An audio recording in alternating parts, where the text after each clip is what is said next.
Overdose deaths in Colorado are ripping young families apart. In some cases, children are losing their moms before they even turn 1. This is why Swedish Medical is trying out a new program they hope will save new parents. Here's Anusha Roy. For a long time, there was a feeling of helplessness on the labor and delivery floor in Swedish. Maybe just a couple of phone numbers, but you really feel like you are with them for such a short amount of time and then just sending them back out to the community with nothing. Labor and delivery. Nurses and doctors here are seeing expecting moms and parents come in every week with substance use issues and see a handful of babies in the NICU going through withdrawal every month. We're seeing more of our patients that have substance use disorder. What we're seeing reflected in the maternal data is actually part of a larger national trend.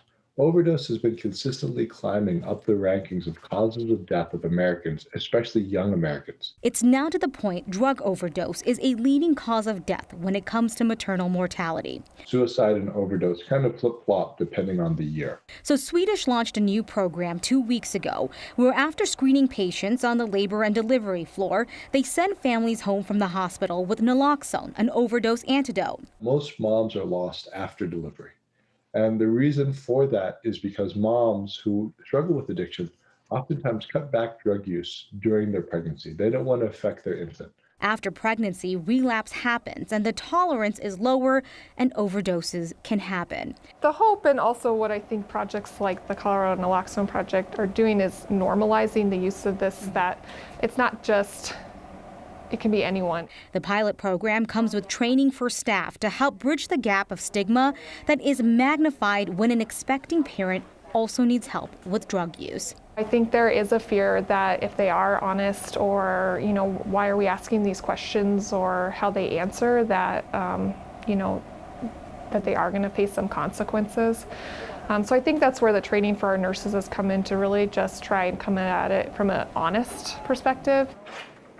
Yeah, so this is a really complicated medical debate where I'm just going to scratch the surface here. But for example, if a mom says that they are addicted, the hospital has to report this to the state, and then Child Protective Services will get involved. But if someone says other family members are using, then Jeremy, the hospital does not have to mandatory report that to the state. So this raises questions about awkward moments among moms and doing what's best for the baby. Yeah, and it also raises the question about people feeling like they can be honest in that situation and then figuring out what is the best environment for that child. And so, the folks we talked to today said that they're definitely working on navigating that there's a lot of experimenting.